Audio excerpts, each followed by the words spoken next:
menuju ke timur, sebab bait suci juga menghadap ke timur, dan air itu mengalir dari bawah. Bagian samping kanan bait suci itu sebelah selatan mezbah.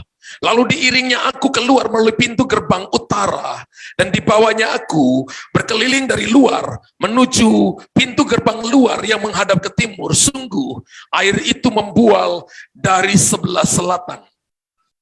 Sedang orang itu pergi ke sebelah timur dan memegang tali pengukur di tangannya. Ia mengukur 1000 hasta. 1000 hasta itu 500 meter, saudara. Dan menyuruh aku masuk ke dalam air itu. Maka dalamnya sampai di pergelangan kaki. Ia mengukur 1000 hasta lagi. Dan menyuruh aku masuk sekali lagi ke dalam air itu. Sekarang sudah sampai di lutut. Kemudian ia mengukur 1000 hasta lagi. Dan menyuruh aku ketiga kalinya masuk ke dalam air itu. Sekarang sudah sampai di pinggang. Perhatikan ayat yang berikutnya, dikatakan begini. Ayat yang ke-5.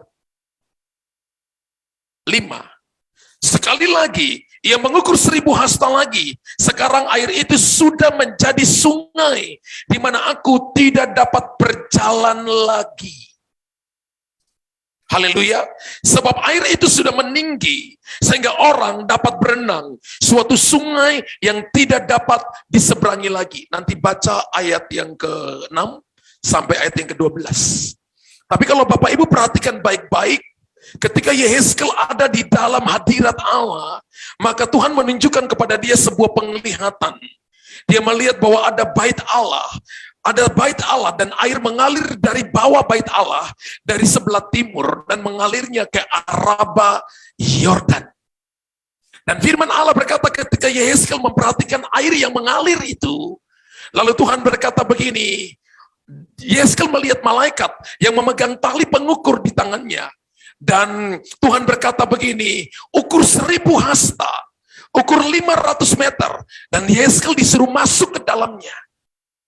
Kalau Bapak Ibu mau berjalan dalam mujizat Tuhan, maka kita tidak boleh hidup di luar Tuhan. Tapi kita harus ada di dalam Tuhan. Katakan amin. Amin.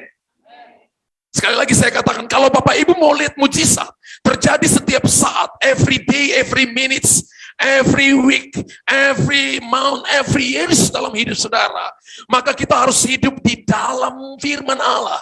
Kita harus hidup di dalam hadirat Allah. Kita harus hidup di dalam tuntunan Tuhan.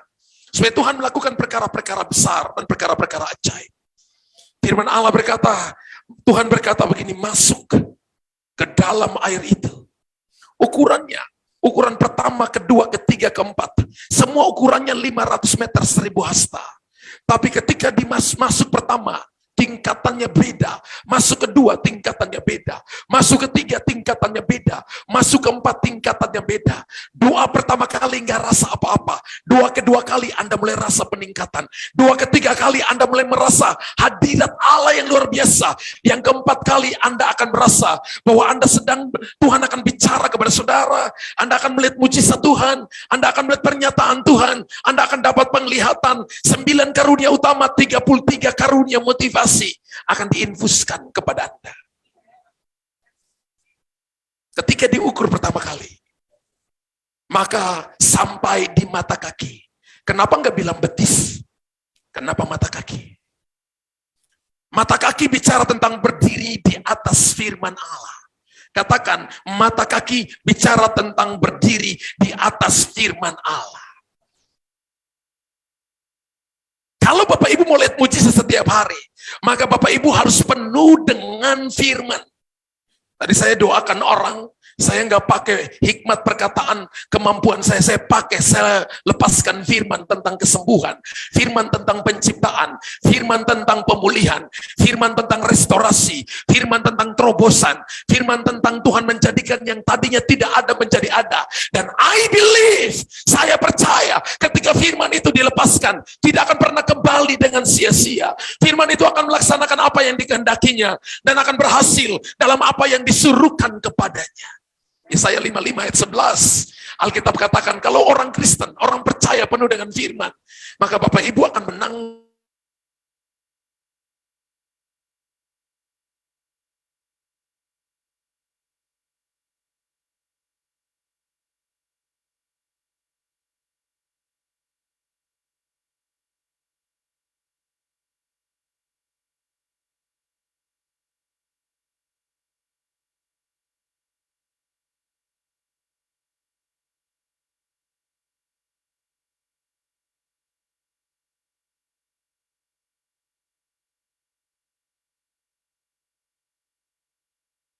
Ajaib, supaya nama Yesus dimuliakan, nama Yesus ditinggikan, supaya olehnya setiap lutut bertelut, setiap lidah mengaku bahwa Yesus adalah Tuhan bagi kemuliaan Allah Bapa.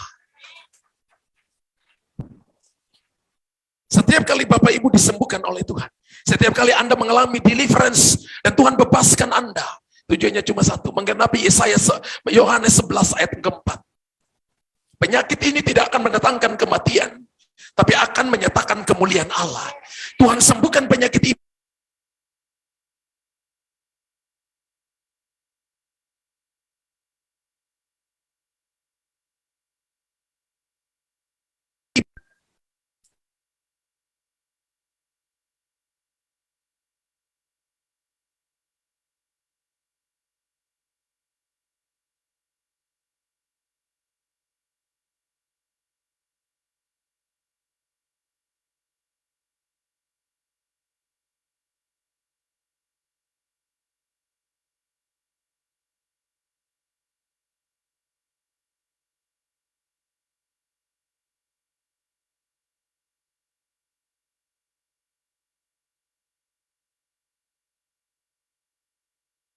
Tapi Tuhan punya rancangan yang berbeda. Hari ini rancangan manusia tradisi berkata, kamu nggak bisa. Tapi ketika kita datang kepada Tuhan, Tuhan berkata begini, aku punya rancangan masa depan bagi engkau. Masa depanmu sungguh ada, dan harapanmu tidak akan pernah hilang. Engkau akan melihat perkara-perkara ajaib dan mulia. Saudara tahu bahwa ketika Anda suka dengan firman, baca firman, renungkan firman, itu diukur oleh Tuhan. Dalam hidup kita di dunia ini, ada ukuran Tuhan yang turun bagi saudara, Anda nggak lihat. Anda harus berdoa supaya Tuhan buka mata rohanimu. Seperti Tuhan buka mata rohani Yehezkel. Lalu dia melihat ternyata berdiri, pegang firman, hafal firman, menghidupi firman. Itu diukur oleh Tuhan. Kami punya grup yang namanya Speak the Word. Ada ratusan orang di situ. Dari 2020. Saya karena di rumah, saya pribadi dari muda, baca Alkitab setiap hari, hafal satu ayat. Jadi kalau 1 tahun 365 ayat, itu Anda dan saya senjata, tapi pelurunya adalah firman Allah. Ketika berhadapan dengan roh jahat, Bapak Ibu nggak bisa. Saya pernah lihat orang ketika kerasukan, ketika saya pergi ke satu tempat, orangnya kerasukan, dipanggil pendetanya datang, dia datang dengan Alkitab besar sekali, saudara. Dan orang itu kecil sekali. 10 orang pegang, dilempar. Dia datang dengan Alkitab dan dia pukul orang itu dengan Alkitab. Saudara, saya bilang jangan pingsan, mati itu orang.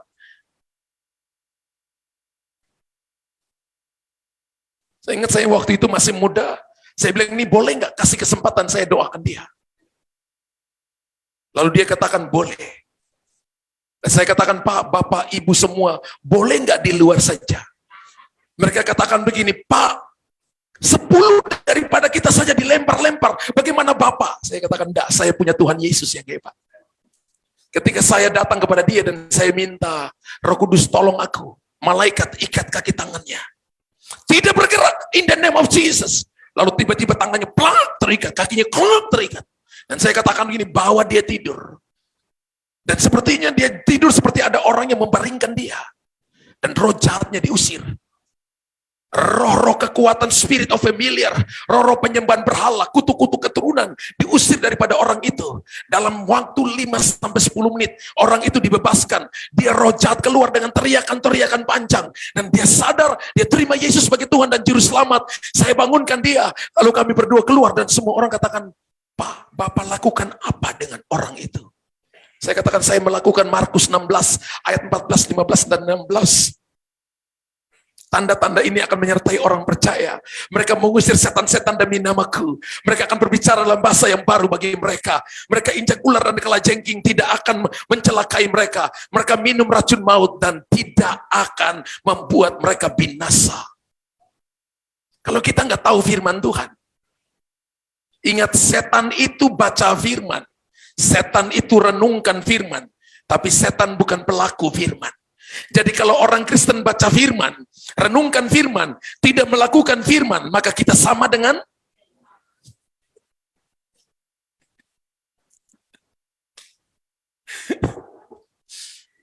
orang Kristen harus baca firman, renungkan firman, dan melakukan firman. Kalau baca firman, renungkan firman, tidak melakukannya, maka kita sama dengan.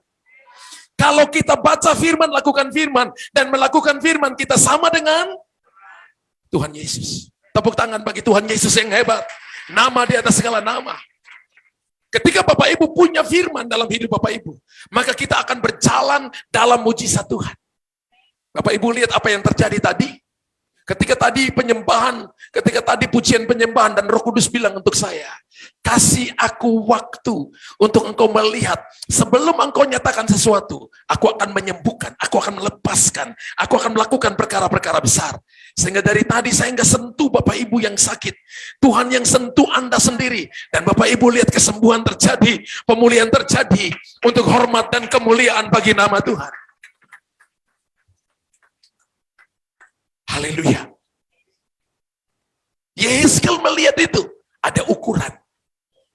Saya selalu berkata kepada jemaat yang kami gembalakan, kepada keluarga, saya katakan tiap hari hafal firman Tuhan. Karena ada ukuran Tuhan. Berapa banyak yang makan satu hari 3 kali?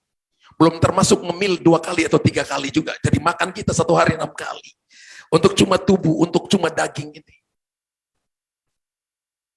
Apakah Bapak Ibu, satu hari Bapak Ibu baca Alkitab atau itu lewat saja? Sekarang baca Alkitab gampang. Kalau dulu saya kemana-mana bawa Alkitab taruh di tas pinggang isi di dalam. Sekarang ini Alkitab ada dalam gadgetmu, dalam handphonemu. Kapan saja kita bisa lihat. Kita bisa baca di situ. Kita harus penuhi hidup kita dengan firman Allah. Karena itu melahirkan mujizat. Yang kedua, ketika Yehezkiel masuk, Tuhan gak mau dia hanya cuma pegang firman Allah. Alkitab katakan ketika Adam jatuh dalam dosa, maka ingat Adam tidak dikutuki, tapi tanah dikutuki karena Adam. Kenapa Adam tidak dikutuki? Karena dia adalah imago Dei. Dia adalah gambaran keserupaan dengan Allah. Dia tidak dikutuki. Kutuk yang pertama itu jatuh pada tanah. Bapak Ibu dan saya punya bisnis bermasalah, punya pekerjaan bermasalah, gara-gara laki-laki ada dosa kesalahan yang kita buat. Saya pernah berkhotbah tentang kutuk atas tanah. Dan Bapak Ibu harus perhatikan baik-baik. Ketika yang kedua, Tuhan katakan kepada setan begini, bahwa terkutuklah engkau dengan perutmu, maka engkau akan memakan debu. Dan dikatakan begini, bahwa keturunan itu akan menghancurkan kepalamu, tapi engkau akan meremukkan tumitnya. Tugas setan itu adalah membuat Anda dan saya tidak pegang firman. Tugas setan itu adalah mencuri firman, meremukkan tumit saudara, melemahkan tumit saudara. Karena Tuhan punya ukuran. Yehezkiel mengulangi lagi, Tuhan ukuran Bapak Ibu berdiri di atas firman Allah. Kami pengalaman dengan Tuhan berjalan ketika kita membangun rumah Tuhan di Makassar, karena saya gembalakan di Makassar. Dan dari 2015 tiang pancang, kontraktor mulai bangun sampai 2016. Setelah 2016, kemudian dia pergi dengan uang yang kita kasih. Sehingga pembangunan itu tertunda dari 2016, 17, 2018. 2018 kita ketemu, ada kontraktor yang baru. Dan saudara tidak tahu, saya ingat tanggal 26 Desember 2018. Selesai kita Natalan, saya ngantar istri saya pulang. Ketika parkir mobil, saya dengar Roh Kudus bicara untuk saya. Kembali ke tanah gereja. Pergi ke tanah gereja, saya lihat jam 10 malam lewat 15. Ketika saya sampai di sana, Itu bangunan yang sudah mau dicor lantai 2, itu sudah nggak ada lagi besinya. Semuanya sudah diratakan dengan tanah. Itu pancangnya masuk ke dalam 12 meter, saudara. Dan ada puluhan bahkan ratusan tiang pancang yang masuk ke dalam. Itu dipakai eskavator dan diratakan. Saya tanya gini, siapa yang perintahkan? Ini diturunkan. Mereka ini itu nyalain sana sini. Bapak Ibu, saya sudah lama, sudah tidak lagi sudah dibebaskan daripada dunia bela diri saya, didoain kelepasan. Hari itu pikiran saya, setan bilang ini, habisin mereka, hancurkan mereka. Saya tarik napas berkali-kali, dan saya katakan begini, besok baru kita ngomong. Saya cuma hadapi mereka 15 menit, saya pulang sampai di rumah, istri saya tanya, kenapa? Saya katakan, kita tidur malam ini, nanti besok baru saya beritahu. Malam itu saya tidur dengan nyenyak, dan saya percaya, saya waktu sebelum tidur, saya katakan, Tuhan, Engkau yang pegang kendali atas seluruh pembangunan ini, atas seluruh pelayanan yang Kau percayakan kepada kami. Malam Tuhan ciptakan untuk tidur, saya mau tidur nyenyak. Jadi kalau ada malam yang Bapak Ibu terus buka mata, maka Bapak Ibu salah, kurang hafal firman Tuhan. Firman Tuhan tidak tinggal pada saudara, karena Tuhan ciptakan malam untuk tidur. Ayo ngomong dengan saya, Tuhan ciptakan malam untuk tidur. Pertanyaan kedua, berapa banyak dari saudara yang waktu malam nggak tidur-tidur? Dari mata saudara, Roh Kudus kasih tahu banyak di sini. Yang nggak tidur, pakai obat tidur. Saudara dengar baik-baik. Saya tidur nyenyak, ada kalanya istri saya berkata, kamu ini orangnya unik ya. Ada masalah, ada persoalan, orang bawa uang lari 5 miliar, kamu kok bisa tidur nyenyak? Saya katakan begini, saya nggak bisa rubah orang, nggak bisa kejar orang, yang bisa kejar adalah Tuhanku yang bisa kejar. Enak mana saudara? Duduk pikir di mana dia, darah tinggi, stroke, stop, kan nggak enak.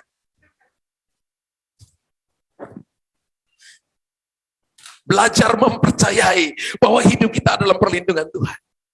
Ketika Yehezkel disuruh masuk kedua, diukur 1000 hasta kembali. Ukurannya tidak meningkat, ukurannya sama. Diukurnya 500 meter, airnya sampai di lutut. Lutut bicara tentang apa? Kehidupan doa, pujian, penyembahan. Ingat Bapak Ibu, setan tidak akan pernah menjatuhkan kita lebih daripada lutut kita. Ketika Bapak Ibu dalam masalah, dalam persoalan, datang dalam doa, maka Anda akan melihat perkara-perkara besar. Datang dalam pujian, datang dalam penyembahan, dan Anda akan lihat Tuhan yang akan berperang ganti saudara. Anda akan melihat mujizat demi mujizat terjadi. Pertolongan Tuhan akan terjadi. Kalau kita baca kitab 1 Tawari, ketika Yosafat berperang melawan Amalek, Tuhan berkata begini, kamu nggak usah berperang Yosafat. Kamu tugasnya cuma nyanyi doang. Dan Yosafat kumpul pasukan, kumpul tentara dengan baju tentara, pakai perisai, pakai tombak, pakai panah, pakai pelontar. Dan mereka suruh nyanyi, sebab Tuhan baik, bahwasannya untuk selamanya. Ketika mereka sedang nyanyi, saudara, sorga kirim pasukan lebih dulu. Alkitab katakan begini, mereka temannya satu cabut pedang, lalu lihat ini musuh-musuhan saling bunuhan, saudara. Ketika Yosafat datang dengan pasukannya, mereka cuma tugasnya menjara, mengumpulkan tuayan, dan melihat kemenangan Tuhan berikan. Bukan karena kuat dan gagah kita, tapi oleh pekerjaan Roh Kudus. Doa akan menarik kuasa Allah turun dalam hidup saudara, sehingga mujizat terjadi. Saya nggak percaya juga orang yang nanti mau diurapi Tuhan, lalu pegang mic, lalu bahasa roh urapan satu kurena. Saya nggak percaya lalu urapan turun saat itu. Saya nggak percaya. Saya lebih percaya bahwa orang yang diurapi Tuhan, dia punya kehidupan doa, dia punya kehidupan pujian penyembahan di hadapan Tuhan. Ketika dia sendiri tidak dilihat oleh orang, dia jaga itu tetap konsisten. Sehingga ketika dia berdiri, ada manifestasi kuasa Allah, ada hadirat Allah, ada penyertaan Tuhan, ada mujizat terjadi. Saya lebih percaya itu. Amin. Ada yang datang kepada saya, pastor, Saudara saya doa 2 jam, pastor. Tapi saya ini doa cuma 5 menit. Saya ketika ketemu dengan dia, pastor, saya rasa langit dan bumi. Kan ada lagu, pastor, langit dan bumi, pujilah Tuhan. Sebab dia ciptakan semuanya. Saya katakan begini, orang yang berdoa 2 jam juga mulai dengan 5 menit. Lalu saya mulai tanya dia, Anda doa gimana? Saya punya 5 saudara. Papa dan mama ada, yes. Berarti tambah 5 saudara, ada 5 orang. Ada 7 orang. Kakak yang paling besar sudah nikah. Sudah pastor, anaknya berapa? 2. Kakak nomor 2 sudah nikah. Sudah pastor, anaknya berapa? 2 juga. Kamu nomor berapa? Nomor 3. Udah nikah belum? Sudah. Anaknya berapa? 3. Adikmu sudah nikah belum? 2-nya masih bujangan. Kalau kamu doa kepada keluargamu berapa menit? Ya paling cuma 1,5 menit, pastor, atau setengah menit. Bagaimana doamu? Tuhan berkati papa mamaku, kokoku, titi-titiku, dan berkati juga semuanya, meme-memeku dalam nama Yesus. Amin. Setengah menit. Saya tanya dia, kamu mau hasil yang sangat spesifik? Mau. Kamu mau apa? Papaku bertobat. Mama sudah bertobat? Sudah, tapi mama dan papa sering bertengkar. Ketika mama berdoa, papa bilang, ngapain berdoa? Mendingan kita pergi, cari orang-orang pintar, lebih cepat daripada tunggu Tuhan. Saya katakan, kamu jangan juga marah papamu, ambil itu sebagai pokok doa. Jadi kalau kamu doa mamamu, kamu doa Tuhan jaga mamaku, berikan mamaku spirit of control, roh kelemahan, supaya dia bisa sabar menghadapi papa, supaya papa bisa bertobat, dan papa bisa mengalami pertobatan yang luar biasa, perjumpaan secara pribadi dengan Tuhan. Doa mama saja 10 menit. Doa papa yang keras yang mau pergi ke paranormal 15 menit, 10-15 menit, 25 menit. Berdoa kepada koko yang paling besar 15 menit, sudah 30-40 menit. Berdoa kepada istrinya 10 menit, sudah 1 jam. Berdoa anak 2-nya didoain satu persatu. Berdoa kepada koko nomor 2, saudara, Anda habiskan 2 jam. Kan mau hasil spesifik, nggak mungkin doa umum. Ada orang Kristen yang mau datang doa, setan bilang begini, doa itu pegal-pegal.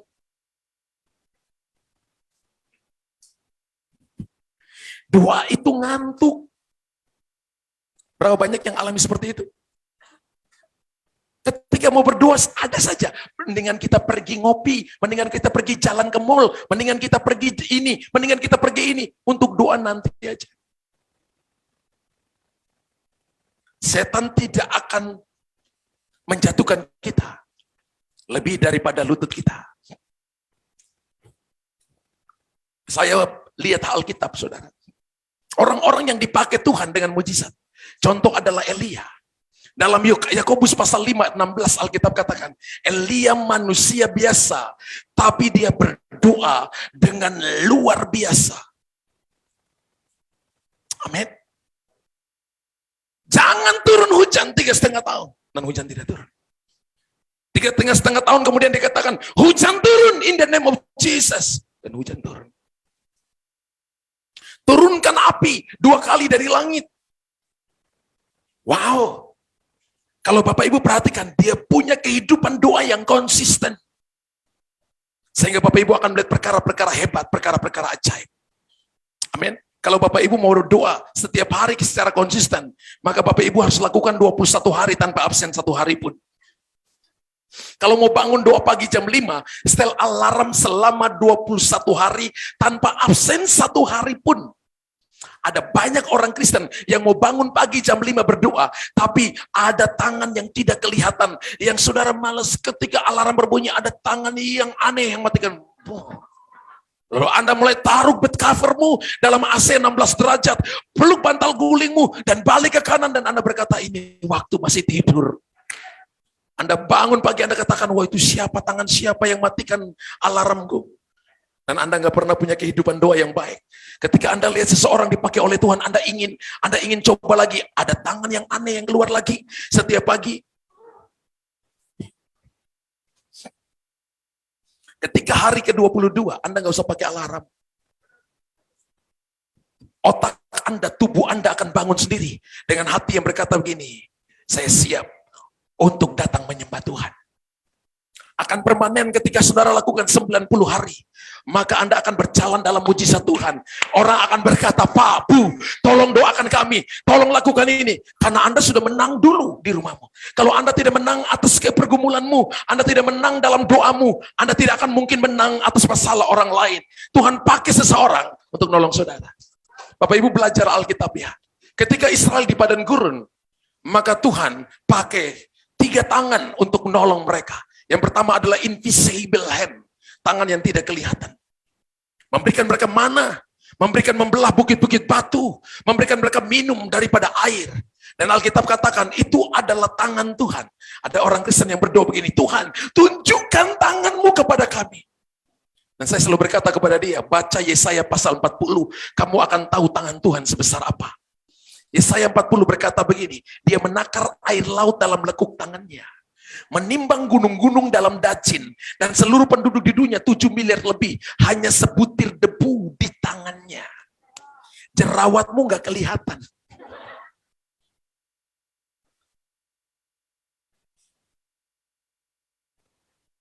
Bisa bayangkan nggak? Tuhan tunjukkan tanganmu, tiba-tiba tangan yang menakar air laut ini tanganku. Saya percaya Anda lari, saudara.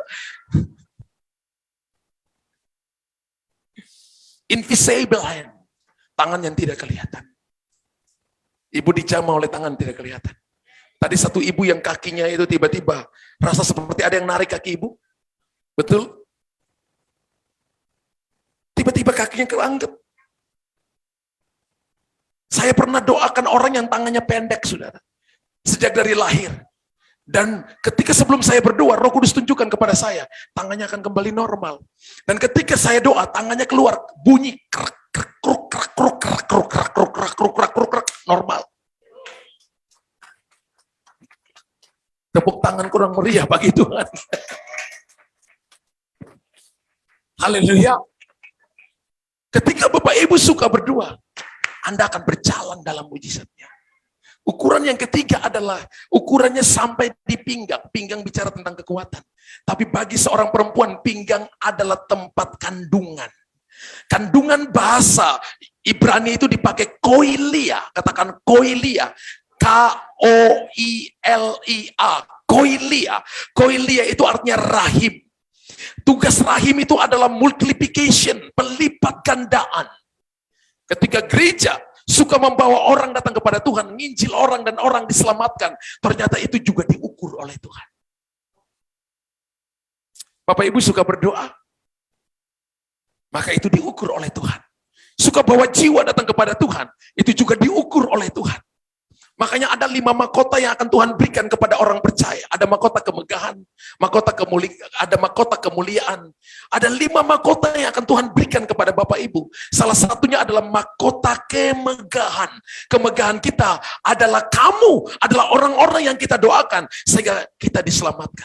Semua kita yang ada di tempat ini, pasti ada seseorang yang mendoakan kita. Pasti ada seseorang yang memberitakan firman kepada kita. Amin. Dan gak mungkin saudara, Anda tidak mungkin diselamatkan kalau gak ada firman, gak ada doa. 2 hal ini yang akan menjadi sebuah takaran yang ketika digoncangkan akan melahirkan mujizat yang luar biasa. Doa tanpa firman itu adalah kematian rohani, kelumpuhan rohani. Firman tanpa doa adalah kematian rohani. Jadi Bapak Ibu harus punya doa, harus punya firman, supaya kita lihat manifestasi kuasa Allah turun atas hidup saudara.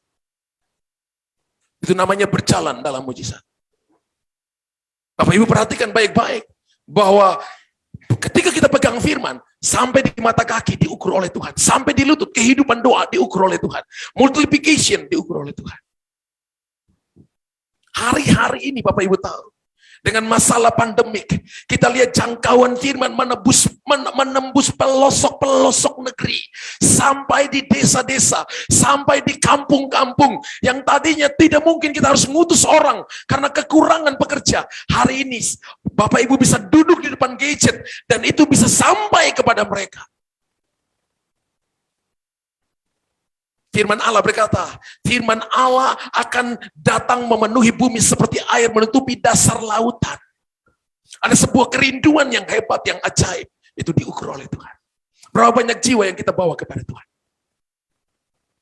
Dan yang keempat adalah Ketika dia masuk, ayat yang kelima, ketika masuk kali keempat, Yehezkiel katakan ukurannya 1000 hasta. Angka 1000 itu adalah kelipatan dari 10. Amin. Angka 500 adalah tanda salib, 5 tanda pada tubuh Yesus, 2 di tangan, 2 di kaki, 1 di lambung. Angka pengorbanan. Dan Bapak Ibu dengar baik-baik, ketika diukur kali keempat, firman Allah berkata begini, sudah tidak dapat berjalan. Artinya air itu sudah menutupi Yehezkiel. Artinya apa? Sebenarnya ini punya arti yang dalam, bahwa ukuran pelayanan kita adalah ukuran Roh Kudus di dalamnya. Ukuran pekerjaan dan bisnis kita harusnya ukuran Roh Kudus di dalamnya. Ukuran keluarga kita harusnya ukuran Roh Kudus di dalamnya. Semua yang kita kerjakan dalam studi, dalam apapun yang kita sedang rancangkan, harusnya adalah ukuran Roh Kudus di dalamnya. Itu bukan tentang kita, itu tentang Tuhan. Akan melahirkan mujizat. Ketika kita mengerti ini, maka saudara dan saya akan dipakai oleh Tuhan dan tidak mencuri kemuliaan Tuhan. Karena kita tahu bahwa kita akan dipakai menjadi alat pilihan dalam tangan Tuhan. Billy Graham berkata begini, gereja tanpa Roh Kudus tetap berfungsi 90%. Hanya gereja yang 10% saja yang mau dituntun oleh Roh Kudus. Bayangkan, kita sudah ada dengan tata, nggak boleh begini, nggak boleh begitu, nggak boleh begini. Tapi saya percaya bahwa gereja akhir zaman adalah gereja yang tahu bahwa ukurannya adalah Roh Kudus. Semua yang kita kerjakan dipimpin oleh Roh Kudus, dituntun oleh Roh Kudus, dan kita akan melihat mujizat besar terjadi. Berjalan dalam mujizat Tuhan. Berapa banyak Bapak Ibu yang akan berjalan dalam mujizat Tuhan? Tepuk tangan bagi Allah kita. Katakan haleluya. Bangkit berdiri Bapak Ibu, tim musik boleh naik ke depan. Haleluya. Ingat, untuk kita berjalan dalam mujizat Tuhan, yang pertama harus diukur. Diukur mata kaki kehidupan, bagaimana Anda pegang firman Tuhan. Yang kedua, kehidupan doamu diukur. Yang ketiga, multiplication. Bagaimana Anda dan saya suka membawa jiwa kepada Tuhan. Hati yang rindu kepada jiwa-jiwa. Jangan hidup untuk diri sendiri. Tapi saudara dan saya juga harus care kepada orang lain. Care kepada suami yang belum bertobat. Care kepada istri yang belum bertobat. Anak-anak keluarga yang belum bertobat. Teman rekan yang belum bertobat. Care dengan mereka. Yang keempat, ukuran kehidupan saudara, pelayanan kita adalah ukuran Roh Kudus di dalamnya. Amin. Jangan pakai kekuatan kita. Roma pasal 8 berkata begini, oleh Roh Kudus kamu mematikan semua perbuatan daging. Oleh pelayanan roh, kamu mematikan semua perbuatan daging. Artinya kalau kita nggak hidup oleh tuntunan Roh Kudus, kita hidup kedagingan. Tapi kalau Bapak Ibu hidup menurut tuntunan Roh Kudus, ada ukurannya. Saya percaya kita akan jadi pemenang kehidupan. Berapa banyak mau jadi pemenang kehidupan? Haleluya. Berapa banyak Bapak Ibu yang malam ini datang dan Bapak Ibu berkata, saya ingin berjalan dalam mujizat Tuhan. Angkat tangan tinggi. Lari ke depan. Come on, come on.